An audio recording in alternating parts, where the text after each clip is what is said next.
As faculdades brasileiras produzem 50% de analfabetos por ano. Olha, dos que escrevem no Brasil hoje eu só leio por caridade. Não tenho absolutamente nada a aprender com eles. Uma faculdade de filosofia que não forma filósofo, ela está consumindo dinheiro público apenas para o seu próprio deleite ou para propaganda política. Quer dizer, que autoridade moral ou intelectual tem essa gente para falar sobre qualquer problema? É zero, zero, zero, zero. Mas uma coisa eu digo, os militares são patriotas, eles amam o Brasil e eles em geral são honestos, muito mais honestos do que os políticos civis. Quer dizer que os professores brasileiros não só são ignorantes, mas eles impõem a sua ignorância aos alunos.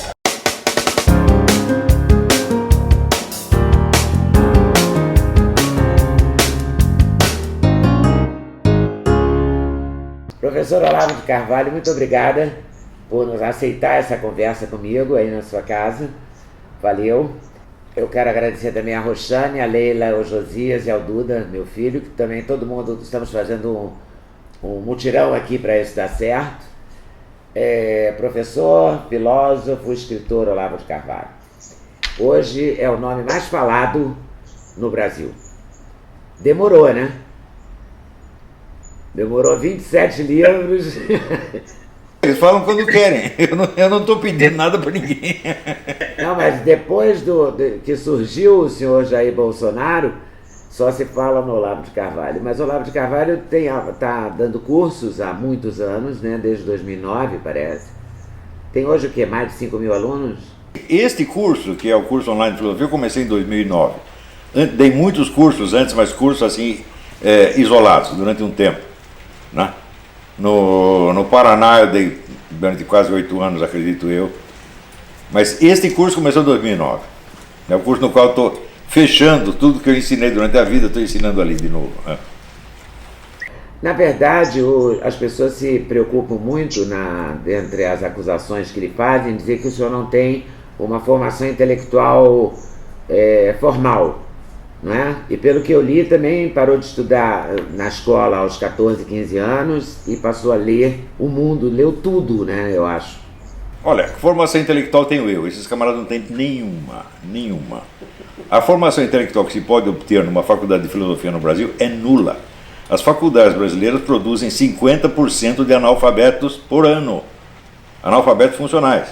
Então isso quer dizer, o sujeito vai mostrar um diploma de faculdade, é ele mostrar um certificado de que, olha, eu tenho 50% de chance de ser um analfabeto funcional. Então, ter um diploma desse é uma vergonha. Ninguém deveria aceitar uma porcaria dessa e eu não aceitei jamais. Não só não aceitou, como buscou conhecimento sozinho, não é a partir... Sim, não sozinho, porque isso não existe.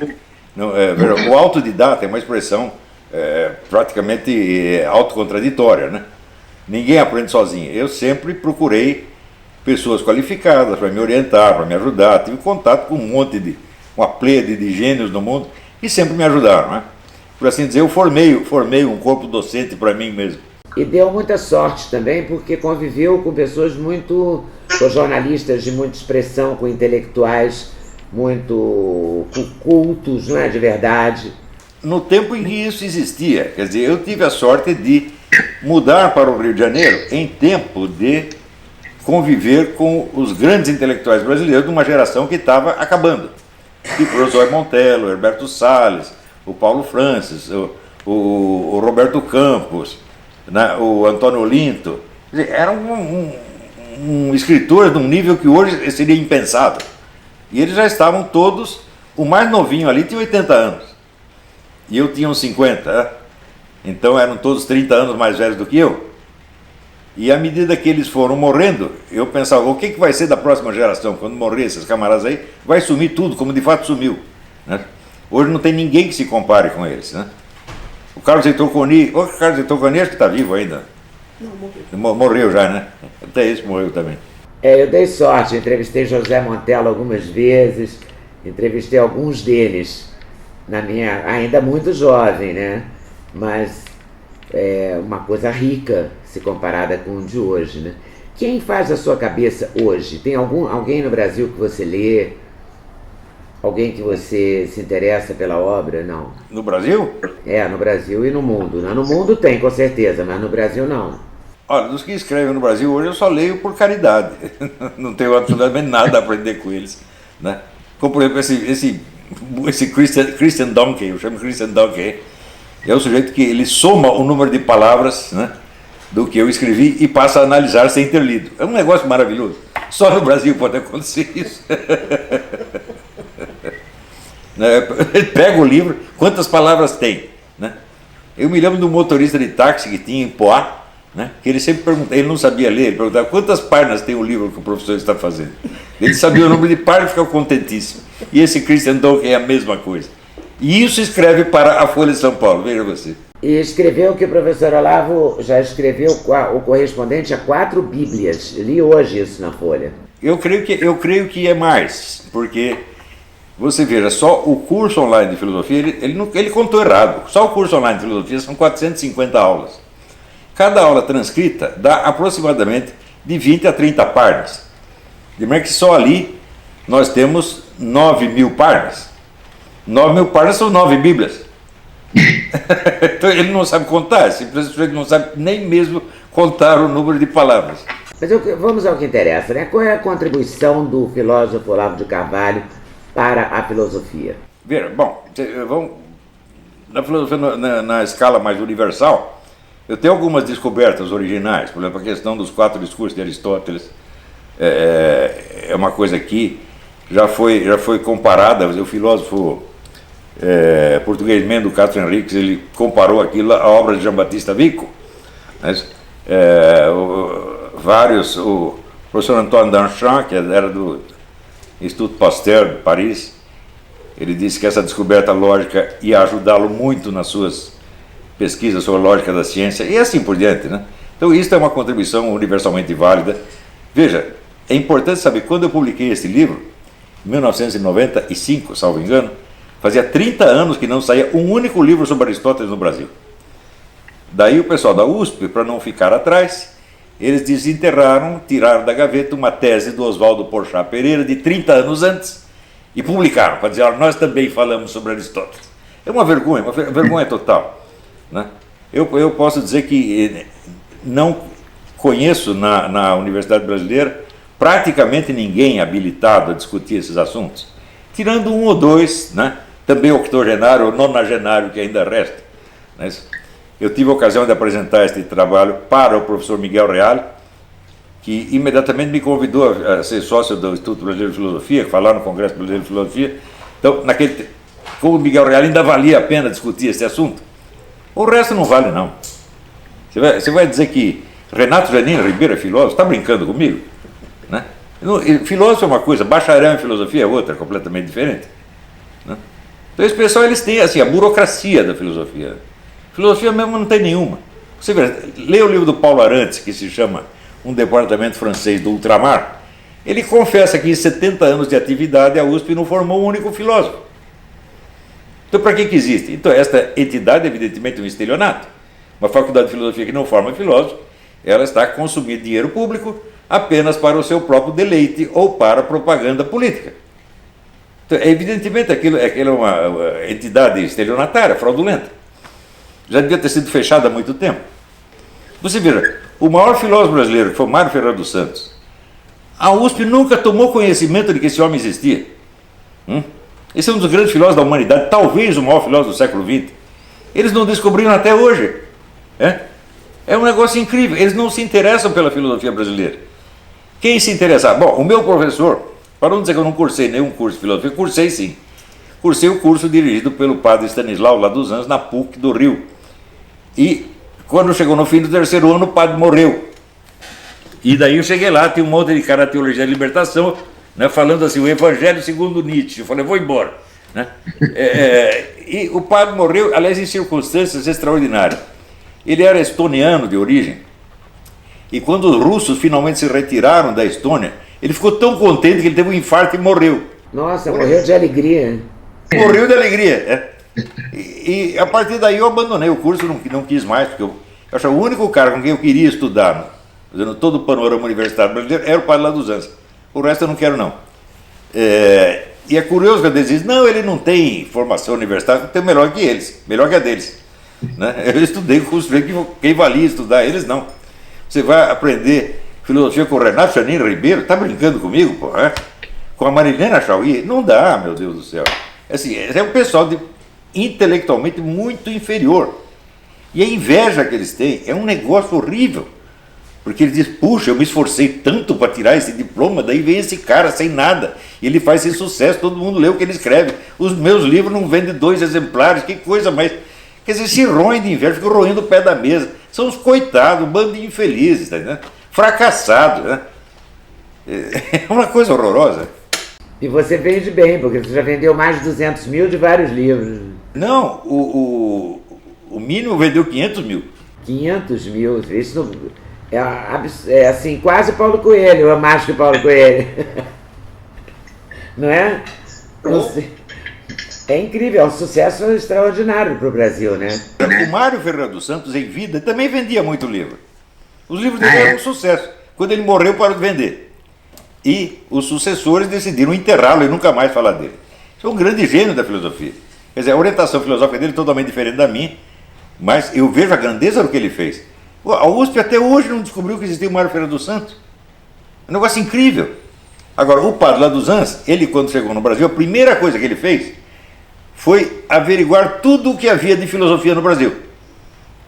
Ele juntou todas as obras de todos os filósofos brasileiros, publicou uma antologia apresentando um por um, ou seja, ele tinha interesse pelo pensamento brasileiro. Quem também tem é o atual ministro da Educação, o Ricardo Vélez Rodrigues, que é colombiano. Então estou citando aqui os caras que mais se interessaram pelo pensamento brasileiro foram um estoniano e um colombiano. Brasileiro mesmo, nenhum. Esse pessoal da USP só quer fazer, um puxa o saco do outro. Né? Chega lá o Zé Américo, Malta Peçanha, Marilena Chauí, Marilena e o Zé Américo. Né? É uma autoadoração absolutamente nojenta. É só para isso que serve, é só oba-oba, você está entendendo? Não tem substância nenhuma, zero. É triste isso, né? É triste, né? É muito triste. Chega o Zé Arthur Gianotti. Ele diz, a filosofia é uma atividade que lida eminentemente com textos. Eu digo, o sujeito que fala uma coisa dessa, ele tinha que ser retirado ali e jogado na privada. Porque se é texto, então Sócrates está fora da filosofia. Né? Eu, na Romênia, eu tive a ocasião de estudar os ensinamentos do grande filósofo romeno chamado Petre Tsutsea, que nunca escreveu um livro.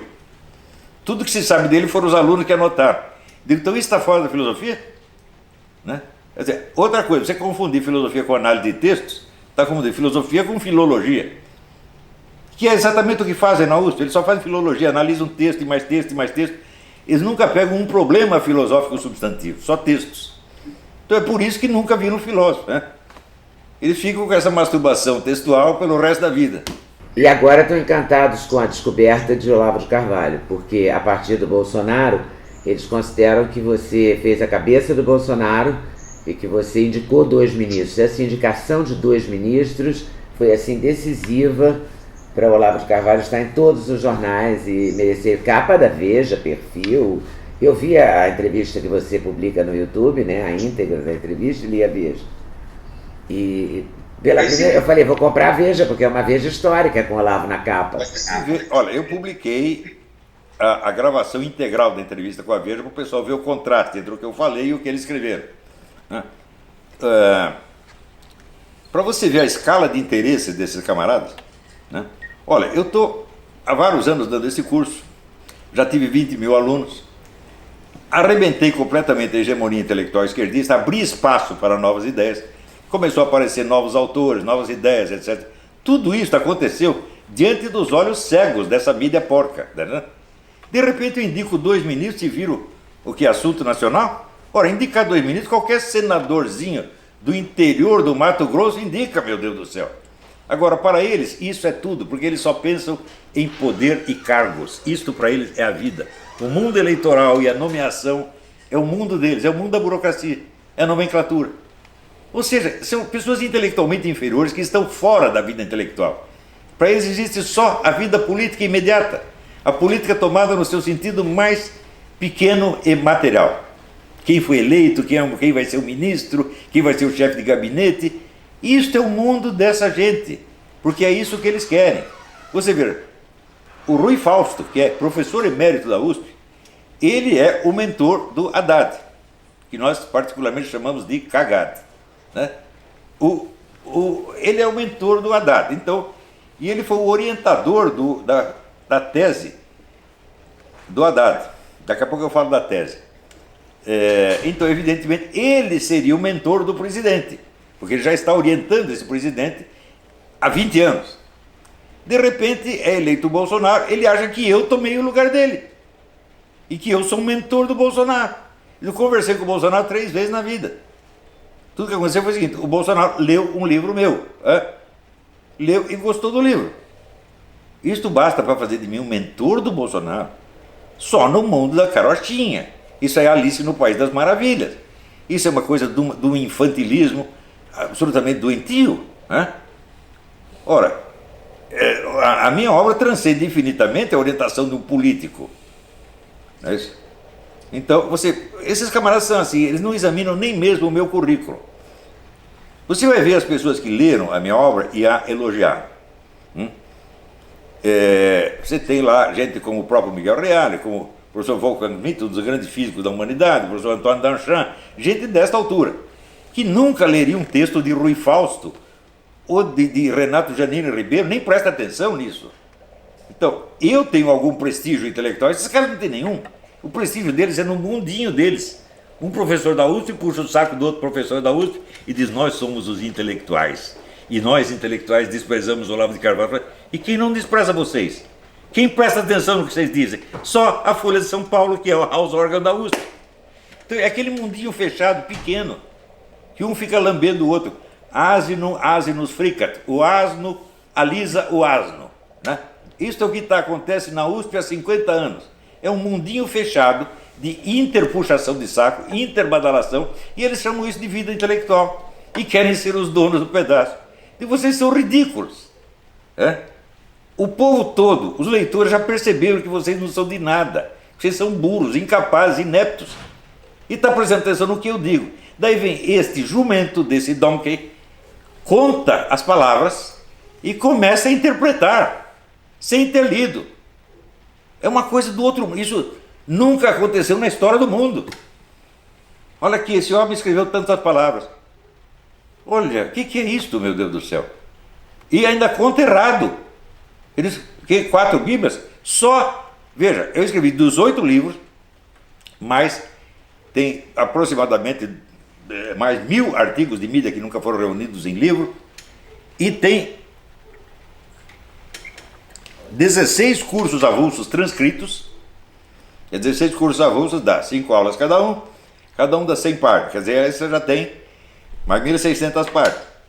E você tem as 9.000 páginas, pelo menos, do curso online de filosofia. Então isso aí dá 10 Bíblias, meu Deus do céu. Nem contar palavras esse cara sabe. Olha, se eu contar aqui nos Estados Unidos, olha, tem um senhor que escreveu um artigo sobre a minha obra, sem ler, mas contando o número de palavras. Aqui eles não vão acreditar que isso acontece. Isso só acontece no Brasil. Que é assim, onde a universidade serve para fabricar analfabetos funcionais. Inclusive, é claro que esse é analfabeto funcional, Rui Fausto é analfabeto funcional, todo o pessoal que está escrevendo, né, sem contar os jornalistas, esse então nem se fala. Né? Eu estou falando de professores de filosofia. É notório que são analfabetos funcionais, ele não entende o que escrevo. Eu digo, Rui Fausto, eu digo uma coisa, ele entende o contrário. Por exemplo, eu estava tendo uma discussão minha com o pessoal intervencionista. É um post do Facebook, não é um tratado de filosofia, nada difícil. Né? E eu discutindo com os adeptos da intervenção militar, e disse: olha, vocês tiram essa ideia da cabeça, porque isso é impossível, e se for feito vai só dar rolo, etc. Ele entendeu que eu estava defendendo a intervenção militar. Claro, ele não sabe ler. É verdade que ele está com 85 anos e já tem direito à sua cota de Alzheimer, mas isso não o perdoa. Se está com Alzheimer, fica quieto em casa, né? Quais são, na verdade, os maiores problemas do Brasil, na sua opinião? Bom, o primeiro problema é, evidentemente, a segurança pública. Porque, para você ter outros problemas, você precisa pelo menos estar vivo, né? Se você não pode nem estar vivo, você não tem problema nenhum. Morto não tem problema. Então, no Brasil morrem 70 mil brasileiros por ano assassinados. Isso equivale a 3 guerras do Iraque por ano. E, no entanto, eu durante décadas, eu não vi uma discussão sobre isso na mídia nem no parlamento. Eles discutiam os impostos, né? Eles discutiam a desigualdade social e não sei o que, só besteira. Ninguém falava, olha, estão matando brasileiro um atrás do outro. Eles simplesmente não se preocupavam com isso. Inclusive, quando foram denunciar o PT, né, muita gente, inclusive da esquerda, passou a denunciar o PT, só falavam da corrupção. Escuta, mas foi durante a gestão petista, que a gestão do PSDB e do PT, que o número de homicídios foi crescendo até chegar nos 70 mil. E vocês não falam disso. Quer dizer, pode matar o brasileiro, só não pode roubar. Quer dizer, isso mostra que é uma escala de valores totalmente perversa. Eles dão mais importância para o dinheiro do que para a vida humana. Quer dizer, que autoridade moral ou intelectual tem essa gente para falar sobre qualquer problema? É zero, zero, zero, zero. Além da segurança, a gente pode colocar a educação também como um problema brasileiro? Não, a educação chegou num nível de calamidade, porque não há educação brasileira. Os nossos alunos tinham sistematicamente os últimos lugares nos testes internacionais há 20 anos. E teve um ano que tem um ministro da Educação, não era nem petista, era o Paulo Renato. Ele vendo esse resultado e disse, poderia ter sido pior. Eu digo, o quê? Depois do último lugar tem o quê?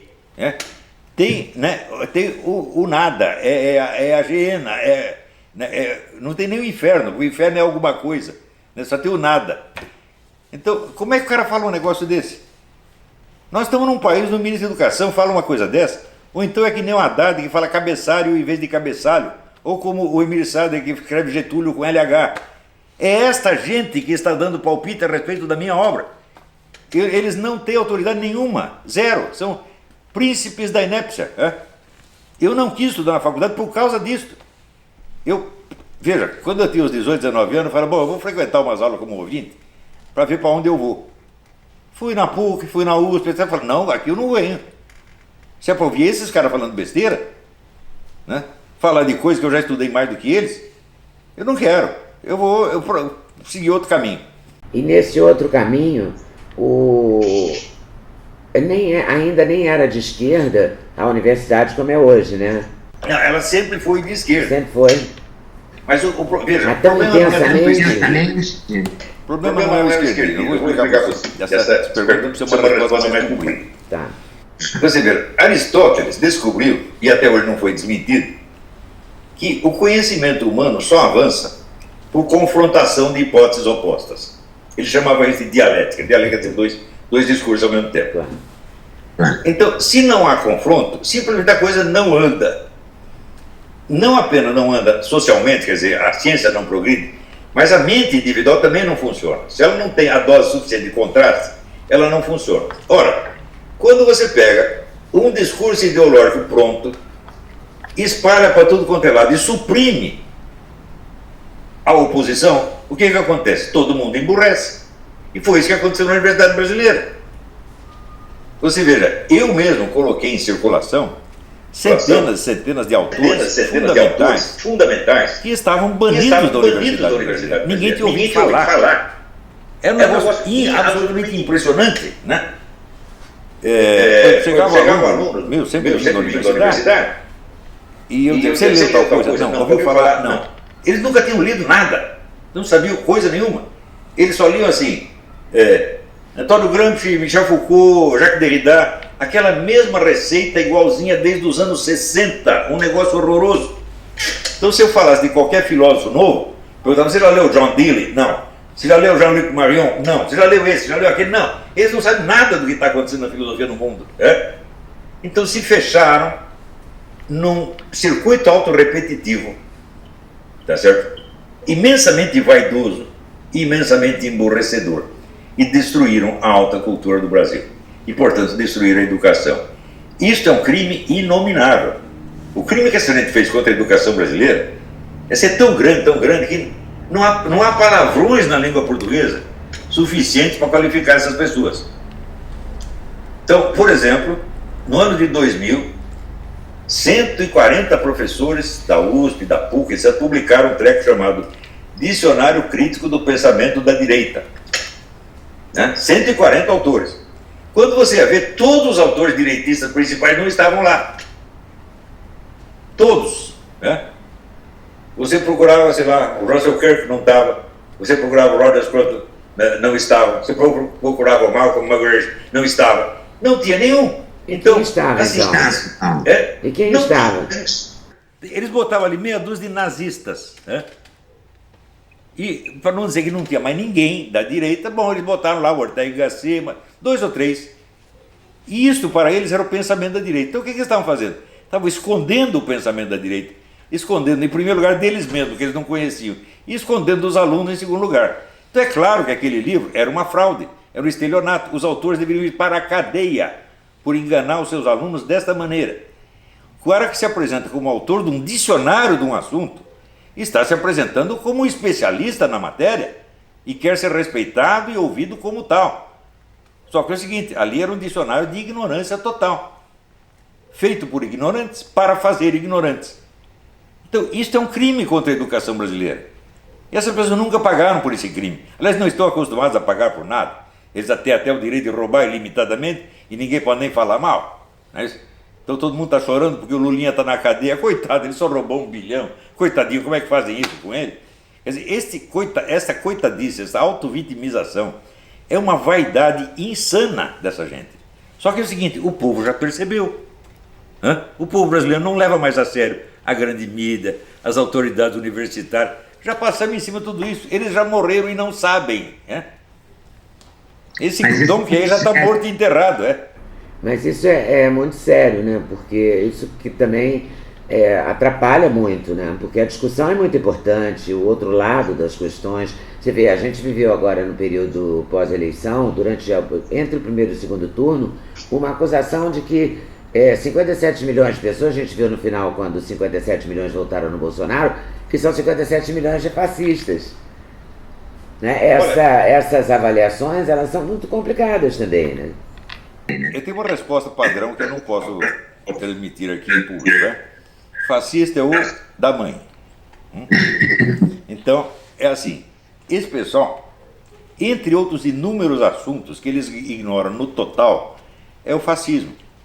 Ora, eu estudei o fascismo. Eu sei o que é o fascismo, né? E vivo citando autores e historiadores fundamentais que têm estudado esse assunto nos últimos 50 anos, né? E eu vejo que esse pessoal nunca leu nada disso aí. E como é que você define o fascismo? O senhor define? Surge em mais ou menos por volta de 1910, através basicamente de 2 autores que se chamavam Enrico Corradini e Alfredo Rocco. Eram membros do movimento sindicalista marxista na Itália. E eles chegaram à conclusão seguinte, que o proletariado não poderia ser o sujeito agente da Revolução Mundial, porque não há um proletariado internacional. O proletariado só existe dentro do limite de cada nação. Né? Para haver um proletariado internacional, seria preciso haver operários que toda hora trocam de país e continuam na mesma firma, isso não existe. Então, eles disseram, olha, o verdadeiro sujeito da revolução não é uma classe social, é uma nação.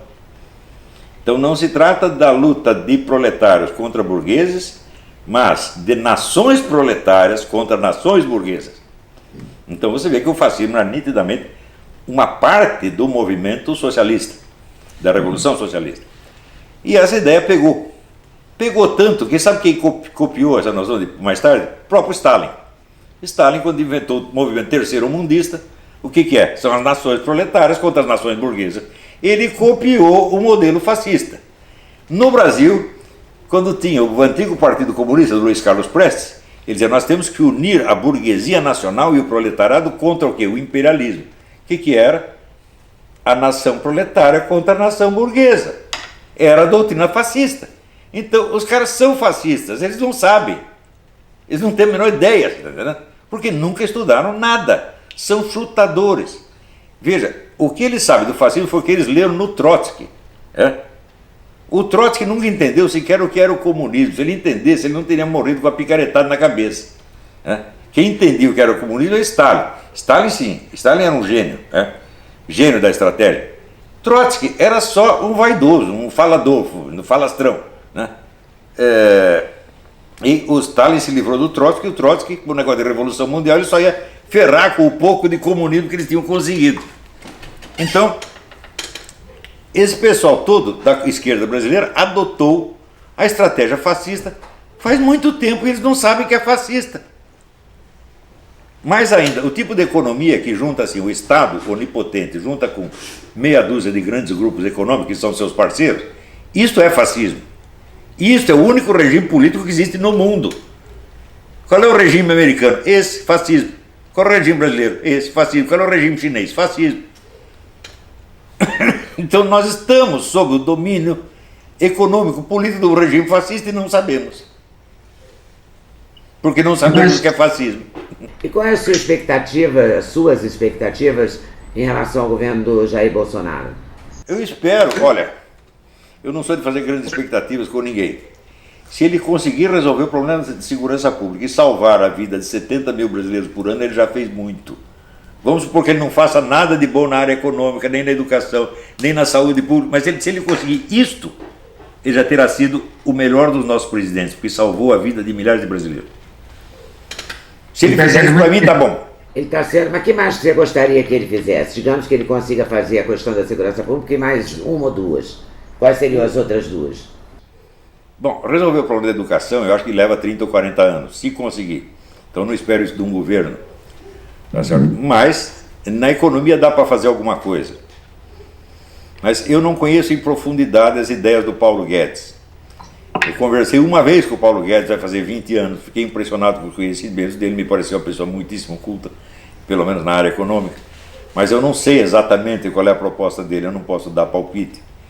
Então, eu não exijo mais nada do governo Bolsonaro, a não ser este problema que me angustia há anos, porque matarem 70 mil pessoas por ano é genocídio, meu Deus do céu. Quer dizer, o brasileiro não pode sair na rua tendo a certeza que vai voltar para casa vivo. E as pessoas estão falando de 1001 problemas da desigualdade social. Fala, bem, filho, mas se você está morto, o que lhe importa a desigualdade social? Esses caras que estão morrendo são os ricos? Não, é o pobre. É verdade, porque o rico está no carro blindado. Claro, exatamente. E está tudo bem. Lá os deputados, senador, banqueiro, ministro, está tudo bem protegido, cheio de arma, e ainda querendo tirar as armas do pobrezinho para ele não se defender. Pois é, essa questão das armas. Você é a favor da possibilidade de porte de arma? Olha, eu acho assim, eu até escrevi na minha página como lema, desarmamentismo é genocídio. Aqui nos Estados Unidos tem um estado chamado Maine, onde eu fui caçar com meu filho. Todo mundo no Maine tem arma. E no Maine simplesmente não tem crime. É o estado mais pacífico que tem. Aqui na Virgínia também. Muita gente tem arma, a criminalidade é baixíssima. Aqui crime, quando tem o sujeito pegou a mulher com o vizinho e matou os dois. Isso é o crime que tem. Né? Um lugar muito pacífico, as pessoas nem fecham a porta para dormir aqui. É um negócio impressionante. A confiança que existe de pessoa a pessoa, entre as pessoas mais diferentes, né? Isso existe aqui, está todo mundo armado. Aqui você pode sair com arma na cintura desde que esteja à mostra, você não pode esconder. Você entra no supermercado, tem lá um neguinho com a pistola pendurada aqui, né? Ou aqui, sei lá. Né? É normal isso aqui. Agora, o brasileiro virou caipira com esse negócio de arma, ele tem medo de arma. Eu digo assim, a arma é perigosa, mas não dos dois lados, né? A arma é perigosa, depende de que lado dela você está. Agora, o pessoal tem medo da arma dentro do lado do cabo. Você bota o cabo, você já sai correndo. Então, viraram crianças. Né? Aqui é comum você ver o pai ensinando uma criança de 7, 8 anos a atirar, a caçar, ou a se defender de um animal feroz que o ataque. Se você vê assim, descrição de ataque de urso, é uma coisa medonha. Tem que passar fogo no bicho mesmo, não tem conversa. Né? Lá no Maine, onde eu estive, eles têm que matar 3 mil ursos por ano, porque senão os ursos acabam com todas as vacas e cabritos, etc. E eles não conseguem matar os 3 mil. Tá certo? Então você ir caçar no Maine é uma coisa benemérita. Tem uma foto sua caçando um urso com os seus filhos, que também circula muito aqui no Brasil. Né? Eu dei um azar desgraçado, eu fiquei uma semana em cima de uma árvore, embaixo de chuva, frio, e o meu urso não apareceu. Mas o do Pedro, meu filho, apareceu e está aqui, ele pendurado na parede até hoje. Não o Pedro, o urso. O urso, graças a Deus. Na verdade, quando o senhor mudou para os Estados Unidos, essa questão da segurança foi importante ou não? O senhor mudou por conta de emprego, de trabalho? O senhor já foi demitido aqui no... Você foi demitido aqui no Brasil da imprensa? O senhor trabalhou em vários jornais, né? Notícias Populares, Última Hora, Jornal da Tarde, O Globo. Quando eu vim para cá, eu ainda escrevia para o Globo.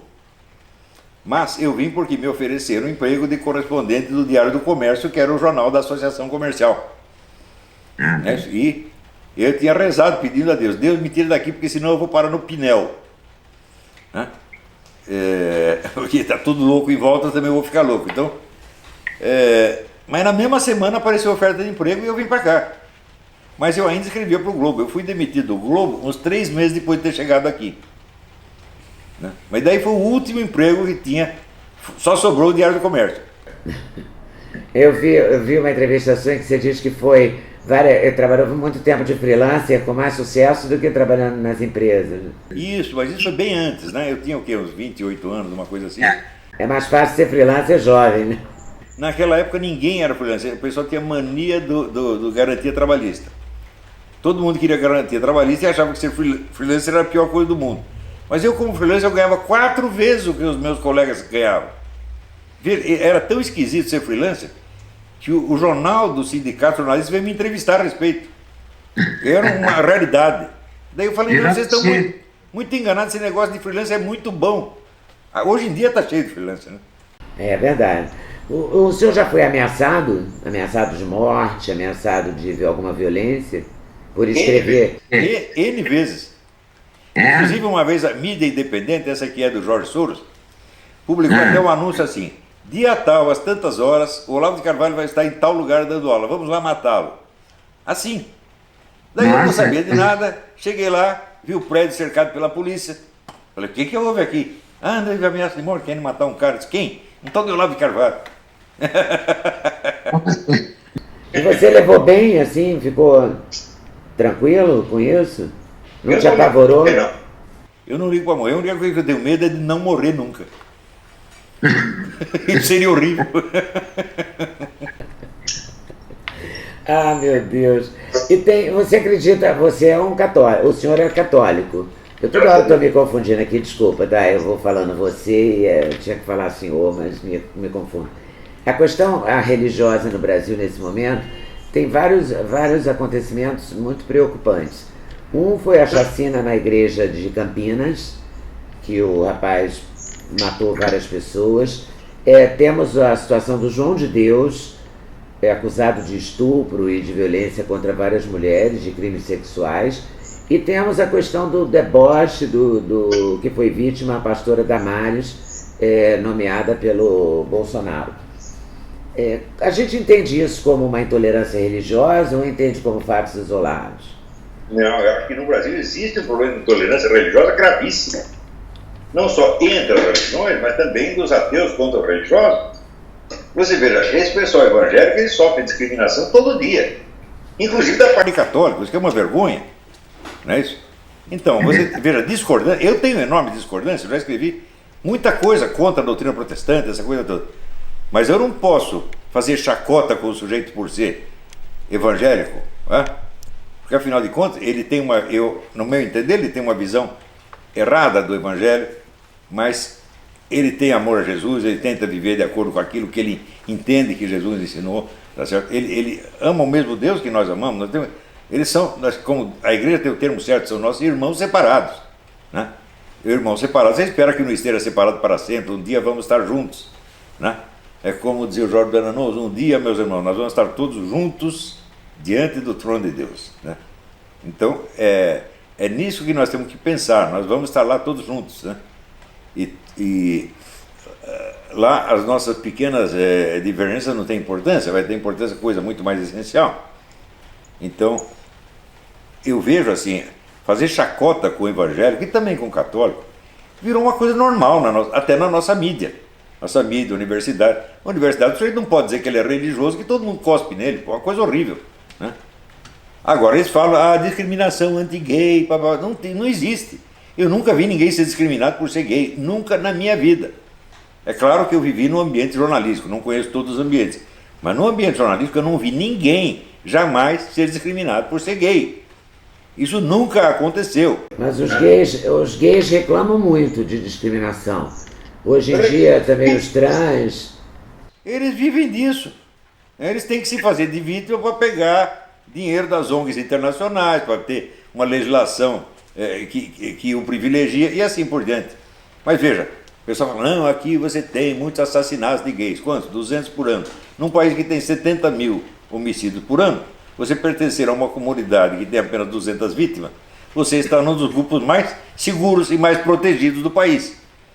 Então, em vez de fazer um barulho em torno da violência anti-gay, o cara tem que dizer, olha, aqui no Brasil, nós sofremos muito menos violência do que o resto da população. Se eles fossem pessoas boas, eles diriam isso. Quer dizer, você reconhece que você tem uma posição mais segura do que os outros. Estão matando mais pessoas que não são gays do que gays, né? Na proporção estatística total. Né? Também esses alegados, né, crimes de racismo, eu digo, mas meu Deus do céu, mais de metade da população brasileira é negro ou mulato, né? Então eles não são minoria de maneira alguma, né? Você vê os negros e mulatos em tudo quanto é lugar, tudo quanto é posto. No Senado, no Congresso está cheio deles, né? No Exército está cheio de general, preto, mulato. Quer dizer, que história de discriminação é essa? O que tem discriminação é o seguinte, o sujeito faz uma piadinha, né? Claro que existem pessoas que têm preconceito, mas não ousam expressar esse preconceito publicamente, e muito menos não ousam agir em função desse preconceito e impor, né, dificuldades ou humilhações a pessoas da outra raça. Nesse momento, acho que esses crimes de racismo, essas ameaças e tal, têm sido mais evidentes. Eu não sei se estão sendo, é aquela história do... Eu não sei se tem maior visibilidade e por isso a gente fica sabendo mais, ou se tem acontecido mais. Você veja, muitos desses crimes não tem nada a ver com isso. Por exemplo, crime anti-gay, quando você vai... Outro dia está aí, uma mulher soltou uma tese sobre o lesbocídio. Então tinha lá 100 e tantos homicídios de lésbica. O número total já é irrisório em face dos 70 mil. Mas o sujeito foi investigar e viu que dessas, pelo menos metade não eram lesbocídio. Assim, a mulher foi assaltada, houve uma briga de uma lésbica com outra. Em suma, esses números são enormemente falsificados. Por quê? Porque há interesse nisso, tem dinheiro circulando. Os caras querem legislações que os privilegiem e querem dinheiro das ONGs internacionais, eles mesmo fundam ONGs. Quer dizer, a coisa tem um viés muito, muito torto. Né? A discussão não é honesta. Né? A rigor, eu acho assim, no total, eu acho o brasileiro um dos povos menos racistas do mundo. Né? Eu me lembro assim que num debate na PUC, né, estava eu e meu filho Luiz, o Gugu, né? E o Gugu é um mulato, na verdade, né? E estava lá um cara falando, não, mas aqui os homens só estupram mulheres, os brancos estupram as mulheres negras, né? Eu falei, tá aqui eu e meu filho, se você disser que foi estupro, você vai apanhar do pai e do filho. Cala a boca. Você tem muitos filhos, né? 8 filhos? Ou 7? Até onde eu contei eram 8. 8. Como é que você é como pai? Um pai companheiro? Você pergunta pra ele, porque tem a minha filha mais velha, sempre foi maluca, né? Mas eu não posso falar dela, Não, deixa pra lá. Na internet tem entrevistas dela e tudo. Mas eu vi a Leila. Nesse assunto e nós aceitamos o acordo. Eu vi depoimento da Leila, vi depoimento do seu filho, que é Mariner. Não é o Pedro?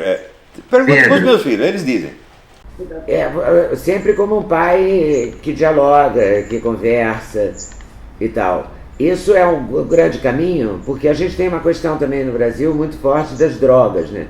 E que eu acho que falta diálogo também, né? Falta falar, não use por causa disso. Falta conversar. Você acha que conversar com o filho é uma grande saída para a educação?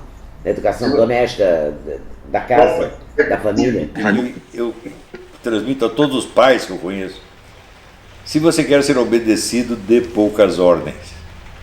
Você não pode ficar interferindo na vida do seu filho todo dia, que nem as pessoas adoram fazer. Diz o que ele tem que vestir, o que ele tem que comer, que hora que ele tem que acordar, e mais isso, mais... Pô, não é assim. Então, até o Davi, meu filho, outro dia lembrou, ele só dava uma ordem, não use drogas. Eles obedeceram, nunca nenhum usou.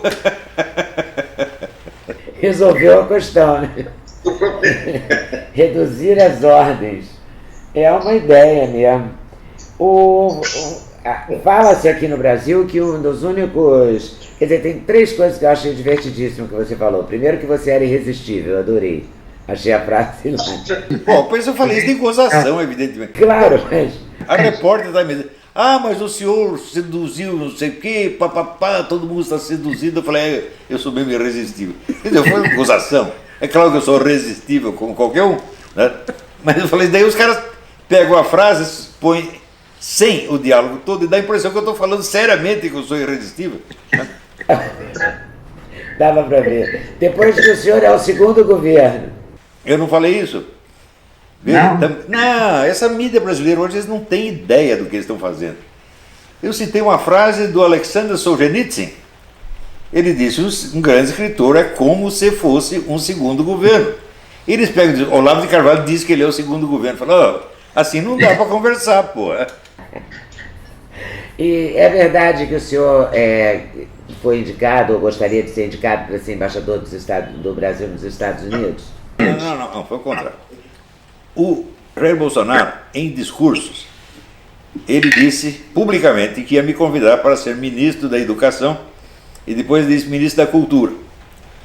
Eu rejeitei a oferta e achei, assim, que por uma questão de educação, deveria indicar alguém para algum ministério, para não ficar no vazio. E indiquei, então, o ministro das Relações Exteriores e da Educação. E eu disse que se eu fosse aceitar algum cargo público, seria o de embaixador nos Estados Unidos, se me oferecesse. Subentendendo, ou seja, se não achasse alguém mais qualificado. Que, aliás, eu mesmo indiquei alguém mais qualificado. Não posso dizer quem é, mas já soltei um nome, botei um nome em circulação. Então, se não tivesse mais ninguém, eu aceitaria. Agora seria um horror para mim. Um horror. Você vê que eu estou acostumado a dizer as coisas do jeito que eu penso. Eu falo em público do mesmo jeito que eu falo aqui na minha família. Eu não sou 2 pessoas, eu não tenho personagem, né? Eu estou assim, tem um conhecido nosso que é um gênio dos aforismos, e ele inventou uma frase, eu sou eu e vice-versa. É maravilhoso? Então eu adotei isso aí. Bom, muito agora, bom. Se eu não estou na embaixada, eu não vou poder nem fumar meu cachimbo, pô. Você parou de fumar cigarro? Parei. Eu sempre tive esse projeto, fala que quando eu fizer 70 anos vou passar para o cachimbo. Passei. E é bom o cachimbo? Muito melhor. Melhor que o cigarro? Nossa, não tem comparação. Quais são os intelectuais que hoje, algum intelectual hoje que você está lendo? Quem que você está lendo hoje, o senhor está lendo hoje? Do Brasil? Uma vez eu li, que eu ouvi o senhor dizendo que quem não leu 70 livros por ano não pode ser uma... O especialista numa área, ele tem que ler 70 livros da especialidade dele por ano, se ele quiser se manter atualizado. Né? Então, bom, eu leio os livros assim, por assunto que estão me interessando no momento, que não quer dizer que eu considero aqueles os intelectuais mais importantes, né? Mas atualmente eu estou lendo muitos livros de um historiador israelense chamado Zeev Sternhell, que é o historiador do fascismo, um dos grandes historiadores do fascismo, né? E um outro americano chamado James Gregor, também historiador do fascismo. Porque como o pessoal começa a falar muito de fascismo, fala, não, eu vou pegar esse autor que eu já li 20 anos atrás, estou lendo de novo, né? Para refrescar as ideias. Mas não quer dizer que eu os considere os principais, não é isso? E agora eu vou dedicar um tempo a esse escritor alemão chamado Hermann Broch. Eu tenho vários livros do Hermann Broch, só li um pouquinho, e assim que eu terminar com o negócio do fascismo, eu vou pegar o Hermann Broch. Houve uma fase, no ano passado eu estava lendo todos os romances do Jacob Wassermann, tremendo romancista alemão, maravilhoso, né?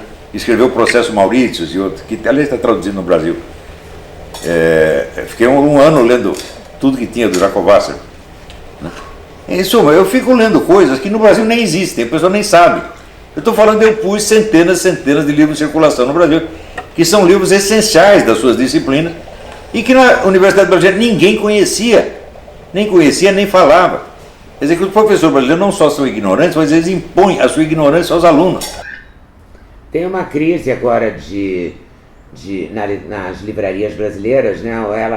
Os grandes grupos como Cultura, Saraiva, a FENAC saiu do Brasil, enfim, eles estão fazendo uma campanha de livros no Natal e tal, porque as livrarias estão praticamente em recuperação judicial. Há uma grande crise econômica, claro, e esse segmento também foi afetado.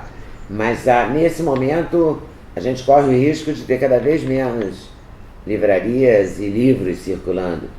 Há editoras que cancelaram, já limitaram o lançamento de livros por ano, cortaram pela metade. Se lançavam 100, vão lançar 50, se lançavam 200, vão lançar 100. Há uma crise nessa área literária, né, da literatura, seja ela política, ou de ficção, ou de não ficção. Você sabe disso? No Brasil existe um problema crônico que ultimamente se agravou muito, que é assim, o desprezo pelo conhecimento e o amor aos seus símbolos exteriores. Ele não quer saber nada, mas ele quer ter um diploma, quer ter um cargo, quer ser professor doutor. Isso aí é um negócio que já foi documentado por Machado de Assis e Lima Barreto desde o século XIX. Tem a teoria do medalhão do Machado de Assis já documentava isso, acho que em 1870. Depois o Lima Barreto, no começo do século, também escreveu muito sobre isso. É o problema do bacharelismo. Então, o conhecimento não importa, mas importa você ter o cargo, o título, ser doutor, etc. Quer dizer, é uma coisa de país subdesenvolvido mesmo. E, por isso mesmo, a circulação de livros sempre foi pequena. Só que ela diminuiu. Hoje em dia, veja, eu acho que uns 10 anos atrás eu fui fazer a conta, o Brasil tinha menos livrarias do que nos anos 50. A Folha de São Paulo vende menos exemplares do que nos anos 50. Eu me lembro assim que nos anos 50 você tinha, por exemplo, tinha a Última Hora do Samuel Weiner. Volta e meia, a Última Hora fazia 1 milhão de exemplares. Isso não acontece mais hoje. Né? E a Última Hora não era um jornal rico. Né? É claro, um jornal de escândalo, etc. Bom, mas e daí? Era 1 milhão de exemplares, 1 milhão de exemplares. Né? Entendi. Eu trabalhei com o Samuel quando ele já estava gaga, mas ele era um gênio. Eu não conhecia o Samuel. Vamos falar de uns, rapidinho assim, globalização e globalismo. Qual que é o seu lado nessa história? Bom, globalização, houve várias globalizações. Cada vez que você tem uma expansão, né, das intercomunicações, então você há um processo. Veja, o Império Romano foi um processo globalizante, a Igreja Católica foi um processo globalizante, os descobrimentos foram um processo globalizante e assim por diante. Isso aí é normal. Houve um grande geógrafo chamado Ellsworth Huntington, não é o Samuel Huntington, acho que era um tio-avô dele, que diz que, olha, existem poucas constantes na história humana, e uma delas é assim, a constante aproximação entre sociedades e culturas diferentes. Né? Portanto, vamos dizer, a globalização é uma constante da história humana. Mas acontece que no fim do século XIX aparece um grupo de bilionários que tem a ideia de criar um governo global. Tem a ideia, vamos dizer, de transformar o planeta inteiro numa espécie de sociedade administrada por eles. O primeiro é o Cecil Rhodes, que foi o fundador da Rodésia, né? E depois vieram os Rockefellers, Rothschild e muitos outros, né? E o pessoal que se reúne no Clube Bilderberg, né? E eles realmente acham que eles são uns gênios insuperáveis que têm a solução para todos os problemas humanos. E o fato é que não são. Então, eles acham que é possível uma administração global, uma governança global, como eles chamam. E, bom, é possível, só que vai ser muito pior do que agora. Porque se você diz, há problemas que são globais e, portanto, exigem respostas globais. Eu digo, mas isso é de uma estupidez fora do comum.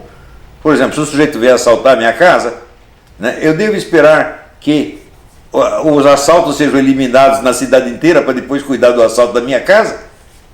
Isso é um raciocínio inteiramente. O sujeito acha que aumentar o tamanho do problema é aproximar-se da solução. É uma ideia tão idiota que não deveria nem ser discutida.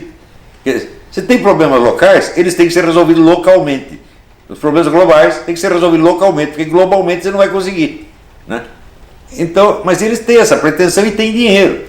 Então, um governo global é materialmente impossível. Mas uma coisa ser impossível não quer dizer que não haja idiotas em número suficiente lutando para realizá-la. Do mesmo modo que a economia comunista, ela em si é impossível. Mas você tem milhões de cretinos, bilhões de cretinos tentando criar aquilo. Então o esforço de criar o impossível cria uma série de males possíveis. E a teoria do poder moderador? Talvez funcione no Brasil, eu não sei. Tem gente que diz, o Brasil sempre precisou do poder moderador, que era representado pelo imperador, depois foi representado pelas Forças Armadas. Talvez isso funcione, né? Agora, você veja, eu não tenho nenhum modelo de sociedade para ensinar para as pessoas. Assim, você veja, e tudo que eu escrevo sobre política, só tem dois tipos de escritos. Tem escritos que são metodológicos, que são considerações metodológicas sobre a ciência política, e tem estudos de casos, situações específicas que eu estudo. Eu nunca escrevi um negócio sobre modelo de sociedade. E que é, vamos dizer, a própria definição da ideologia. Uma ideologia é um modelo de sociedade. Mas, então, quando os caras me chamam de ideólogo, eles estão usando a palavra em sentido pejorativo e estão apenas me retratando como se eu fosse um deles. O que é muito lisonjeiro para eles, né? É muito lisonjeiro para um Rui Fausto, que nunca foi nada mais além de um ideólogo comunista, tá certo? Me chamar de ideólogo. Eu não sou, meu filho, eu sou um filósofo, você não é. Você é um servidor do partido. Você é o que a gente chama, na França, eles chamam de intelocrata, né? Você é o grupinho de intelectual que quer mandar no país. Isso é o que você é. Só sabe fazer, só sabe disputar cargo, né? E querer, só pensa no poder, né? No poder no sentido, inclusive, o mais banal, porque existe um poder inerente à vida intelectual que se exerce pela pura vida intelectual, né? O escritor influencia através dos seus livros, né? Ele não precisa disputar cargo, ele não precisa conspirar, né? Agora o pessoal não entende isso, eles não entendem a força da literatura, a força da filosofia, a força do pensamento, eles não entendem. Eles acham que é tudo conspiração política e que eu estou lá na conspiração para eleger o Bolsonaro. Você veja, quando me pediram para escrever um prefácio para a biografia do Bolsonaro, eu me recusei. Eu falei, eu não sou propagandista do Bolsonaro, eu sou um eleitor dele apenas. E se as pessoas me perguntam em quem deve votar, eu digo, vou votar no Bolsonaro, porque é um homem honesto num mundo que só tem ladrão. E isso é suficiente para mim. Eu nunca fui nada mais do que um eleitor do Bolsonaro. As outras questões, tipo escola sem partido, contra o aborto, a favor do desarmamento, do armamento, permitir que as pessoas tenham arma, isso tudo pesou? Pesou em parte. Pesou em parte. Mas veja, eu não posso julgar um político pela sua proposta. Nem posso julgar um movimento político pela sua proposta, pela sua ideologia. Existe a tensão dialética entre as propostas e as ações. Você vai julgar pela ação, pelo resultado? Pela mistura das duas coisas. Existe uma tensão, um jogo dialético entre o que o cara propõe fazer e o que ele está fazendo realmente. Esta é a realidade da coisa. Você não pode julgar só pela fórmula ideológica. Mesmo porque, se você pensar, a fórmula ideológica do Bolsonaro mudou muitas vezes. Eu não sei qual é a dele, eu não sei qual é. Como é que eu posso ser o ideólogo do Bolsonaro se eu nem sei que raio de ideologia ele tem na cabeça? O que eu sei é o seguinte, ele é um homem honesto e ele dá importância à vida humana e ele quer proteger a vida humana contra os assassinos. Ponto final. Isso é motivo suficiente, porque os outros só querem pensar o seguinte, como vão tirar o dinheiro do nosso bolso? Então, claro que eu tenho que votar no Bolsonaro. Ele quer proteger a vida das pessoas e os outros só querem tomar o dinheiro das pessoas.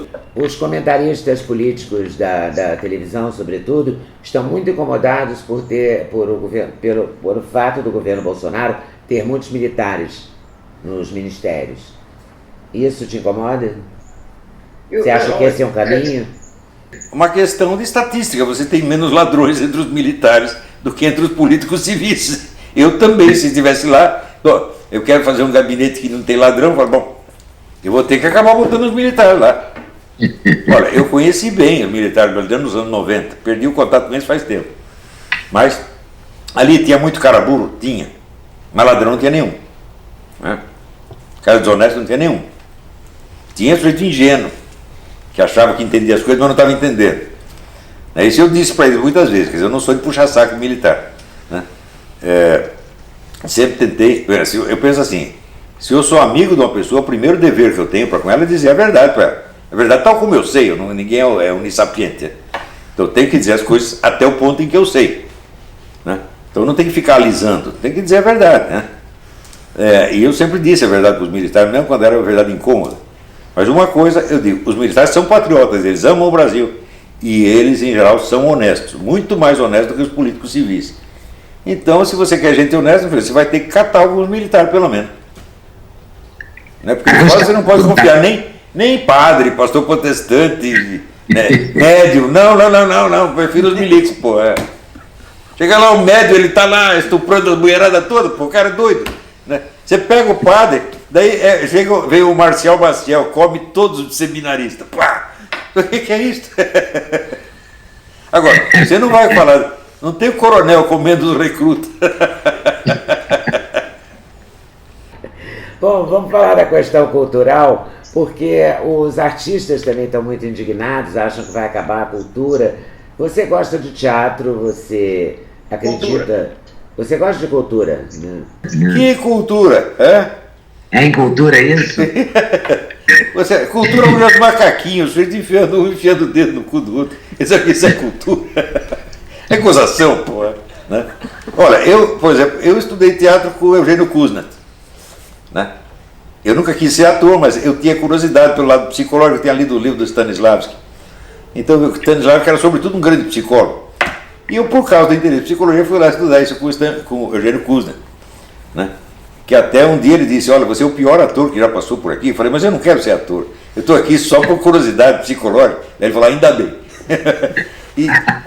Mas naquele tempo, você via que havia uma dedicação artística que desapareceu. O Eugênio Kuznat colocava a arte acima de tudo. Né? Ele não fazia as coisas por vaidade, mas por amor à arte. Né? Eram todos assim naquela época.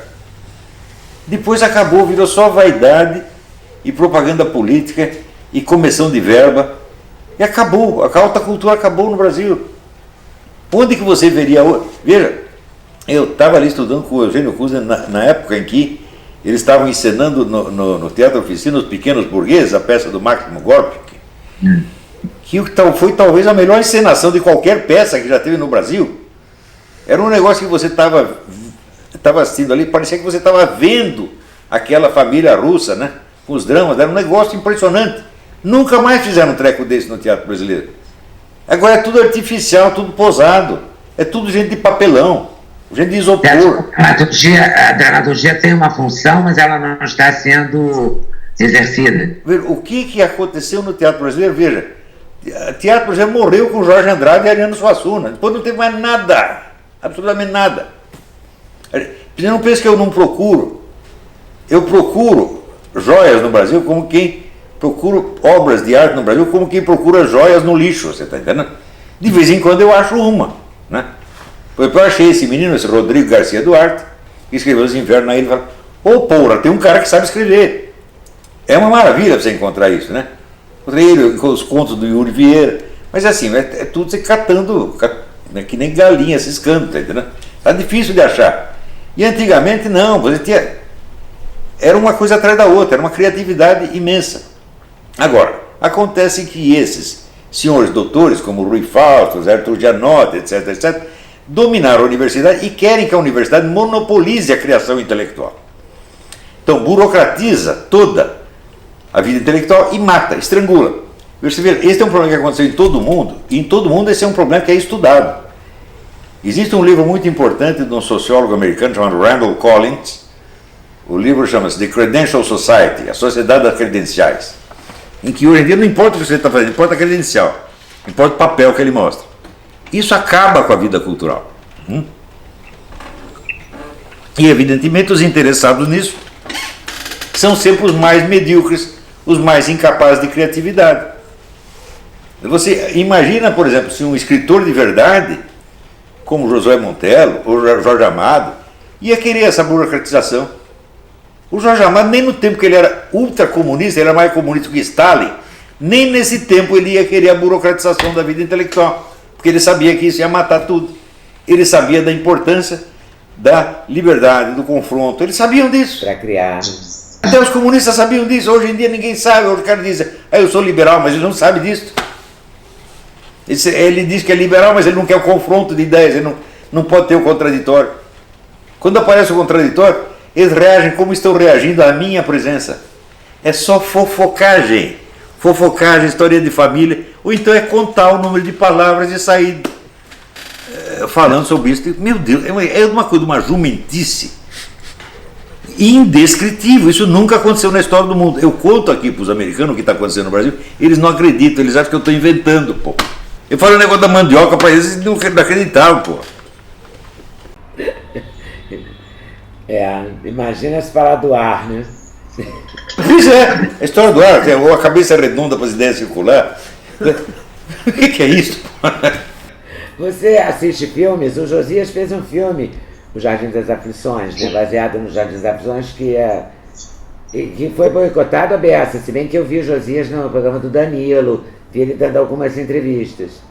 O Josias está aqui, o Josias é um gênio. Ele, quando falou, quero fazer um filme... Ele pretende filmar outras obras suas, outros momentos da sua... Talvez ele faça isso, eu espero que faça. Quando falou que ia fazer um filme sobre mim, eu fiquei aterrorizado. Né? Falei, ih, lá vem besteira. Mas o filme saiu ótimo, saiu uma obra-prima. Gratíssima surpresa. E olha, eu gosto tanto de filme. Eu gosto tanto de filme que quando não tem filme bom, assisto filme ruim. Eu vive se queixando, né? Você me obriga a assistir essas porcarias. Eu falei, mas só tinha porcaria hoje, fazer o quê? Esse filme de invasão zumbi. Você se diverte em casa mesmo, você não é de sair muito não, né? Não, nunca sai de casa, tem preguiça. Né? Quanto mais velho fica, mais a gente fica gostando da vida de casa. Hein? Olha, a vida da minha casa é muito divertida, minha família é muito divertida. Deve ser animada essa casa, né? Pelo que a gente vê, parece animada. E você não vê, o senhor não veio ao Brasil há muito tempo, né? Não, eu tenho por norma, quando eu saio de um lugar, não volto mais lá. O senhor não pretende voltar ao Brasil, eu entendi direito? Não, vou morrer aqui mesmo. Jura? Não dá saudade de nada? Não, porque o que eu vou fazer aí? Não sei. Olha, eu vou aí só para ficar triste. Só para ver a decadência, só para ver a impotência criativa dos brasileiros. Isso eu vejo daqui mesmo, quanto mais de longe a gente vê isso, melhor. Porque é o seguinte, eu tenho amor ao Brasil, eu quero o bem do Brasil. Mas é tal negócio, o brasileiro é que nem um sujeito que, para você ajudar ele, você tem que ficar longe dele. Porque se ficar perto, ele vai te deprimir e você não vai conseguir ajudar mais ele. É uma teoria. Exatamente. É o amigo bêbado do pentelho. É melhor você ficar longe dele. De vez em quando você manda o dinheiro para ele, faz um telefonema curtinho, tá? Para animar ele um pouco. E olha, é só o que dá para fazer. Eu trabalho para o Brasil. Da cultura e política americana não participo em absolutamente nada. No começo participei um pouco, depois eu vi que não dá, isso aí não funciona. Então, tudo que eu estou fazendo é para o Brasil. Mas para trabalhar para o Brasil, você tem que estar longe, pô, para não se contaminar. E tem alguma coisa que te dá saudade na alimentação, sei lá, o mar, alguma coisa? Uma paisagem? Outro dia eu estava pensando assim, eu tive uma crise existencial porque eu estava com saudade de pastéis com caldo de cana. Eu falei, isso é uma coisa boa que tem no Brasil, está faltando. E também, né, cupim de boi, só tem no Brasil, aqui não tem. E aqui os bois não tem aquela corcova. Só nessa área mesmo a saudade, né? Só na área gastronômica. Gastronômica. Me diz uma coisa, eu sei que tem que terminar a entrevista, mas dá vontade de ficar a vida inteira conversando com você e perguntando coisas. Tem só uma coisa que eu queria saber, o senhor tem acompanhado o Papa Francisco? O Chico Buarque foi ontem lá pedir a ele com um dia desses, não sei exatamente se foi ontem, mas com um documento de 100 páginas para pedir a libertação do Lula e tal. O que o senhor acha do Papa Francisco? Olha, eu acho que ele é um medíocre. O mínimo que eu posso achar dele é que é um medíocre. É um homem que realmente não tem capacidade para estar no posto em que ele está. Né? E se Deus deixou que ele fosse lá, em parte foi, né, para nos fazer passar um vexame. E nós precisamos de um vexame para aprender. Vocês não querem essa esculhambação toda da igreja? Tá bom, tá, isso aqui vai completar a esculhambação. É mesmo. E depois, o Brasil tem jeito, professor Olavo de Carvalho? Eu não sei, eu espero que tenha. Eu espero que tenha, e a gente sempre deve agir como se tivesse. Nós devemos nos esforçar para que tenha, e agir como se tivesse. Mas não nos cabe profetizar as coisas, né? Olha, tem gente demais profetizando, Tem gente demais criando modelos de Brasil, tem gente demais inventando modelos de Constituição. Eu digo, por que a gente não aprende assim, a lidar com problemas que estão mais ao nosso alcance? Um problema de cada vez, né? Começando pela segurança. Claro, começando pela segurança. Eu também não tenho uma solução global para o problema da segurança. Mas eu acho, por exemplo, que permitir que os cidadãos tenham armas na sua casa já é eu acho que é um bom passo. Porque a gente vê aqui todo mundo tem armas e nada acontece, a pessoa tem medo de invadir as casas dos outros. E promover o emprego também, a questão do emprego é uma questão muito grave nesse momento, né? Sim, só que aí ultrapassa a minha capacidade. Como é que nós vamos dizer, fomentar a economia a esse ponto? Eu realmente não sei.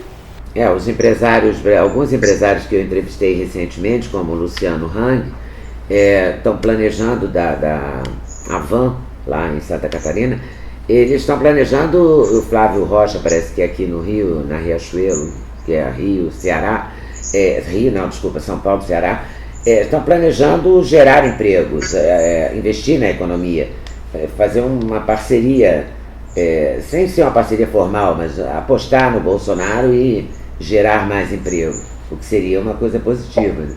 Notório é o seguinte, o Estado tem que parar de comer tanto dinheiro, ele custa muito caro, tá certo? E tem que devolver algo para a sociedade, para poder ser reinvestido já no emprego.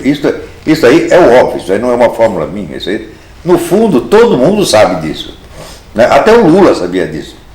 Ele não fez porque não queria, porque ele pensava primeiro no seu partido e no seu compincha, e depois no povão. Né? O povão, assim, as migalhinhas lá do Fome Zero, né? Mas para os amigos dele, os bilhões. Então, é isso. Olha, tem uma coisa que falta no Brasil, as pessoas... Tem uma amiga minha que é americana, ela diz, o problema do Brasil é que eles não sabem os 10 mandamentos. É verdade. Sobretudo, eles não sabem o amor ao próximo. Eles não sabem o que... Quem vem para os Estados Unidos percebe assim, que a base da sociedade americana é o amor ao próximo. Nem todo mundo é igual, nem todo mundo é bom, mas o amor ao próximo é uma coisa que existe aqui. Né? O americano, qualquer porcariazinha que você faz, ele te elogia, fala, I'm so proud of you, você é maravilhoso. Eles fazem isso e te incentivam. No Brasil, não. Olha, eu estou com 71 anos, nunca tive uma ideia no Brasil que todo mundo não dissesse que ia dar errado. Então ali é o seguinte, a psicologia do caranguejo no balde. O caranguejo que está querendo sair, o outro puxa pela perna. Né? Eu não vou para cima e você também não pode ir. Isso aí tem que parar, nós temos que começar a civilizar o Brasil, ensinar os bons sentimentos. A pessoa não tem. Se você ver a mentalidade da nossa mídia, só tem gente ruim. Eles são malignos, são maldosos. Aquela maldade pequena, sabe, maldade de fofoqueira de cortiço. Né? O senhor diz que a economia não é o motor da história. Né?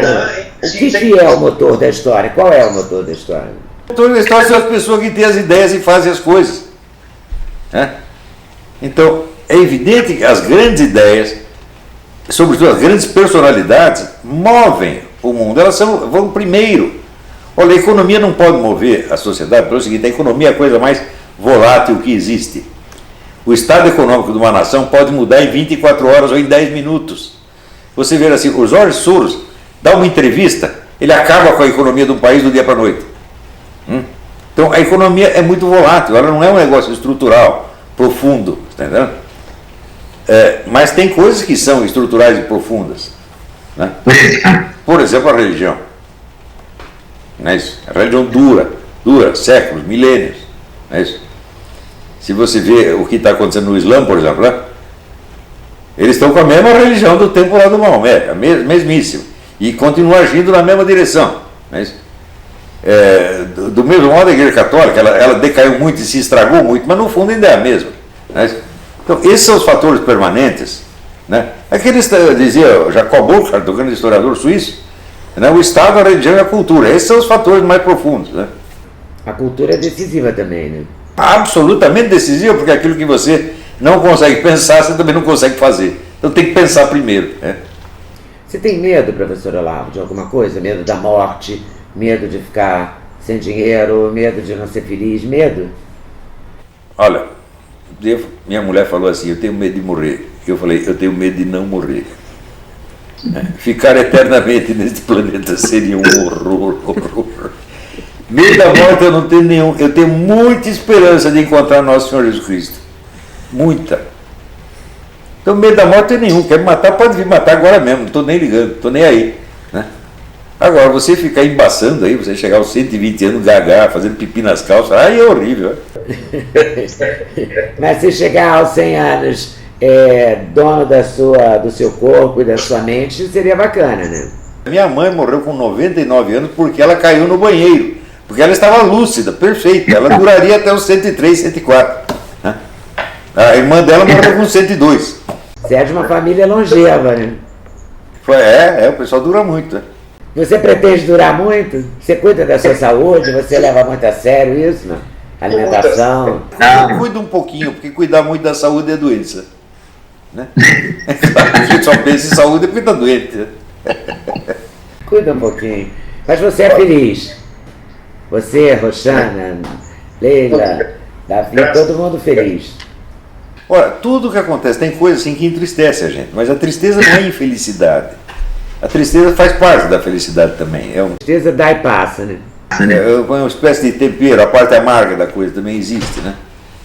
Mas, no modo geral, eu acho que nós aqui somos muito felizes, estamos muito gratos a Deus Nosso Senhor. Eu estou muito grata a você, ao senhor, a Roxana, a Leila, ao Josias, que nos ajudou aí nesse projeto, ao meu filho Duda, que me incentivou a ter coragem de pedir essa entrevista. Muito obrigada por ter aceito. Fiquei muito feliz mesmo. Muito obrigado. E eu que agradeço. Você é uma pessoa de uma simpatia extraordinária. Né? Não tem jeito de não gostar de você. Oh, meu Deus, que bom. Ganhei o dia, o mês, o ano. Espero conversar com o senhor outras vezes ao longo das nossas vidas. Suas ordens. Tá bom? Muito obrigada. Obrigado. Tchau. Abração. Esse foi o Olavo de Carvalho. Você sabe que, eu vou falar uma coisa para vocês, eu não achei que eu fosse capaz de fazer essa entrevista, eu não achei que ele me daria a entrevista. O Duda me incentivou, eu escrevi no Instagram, eu acho.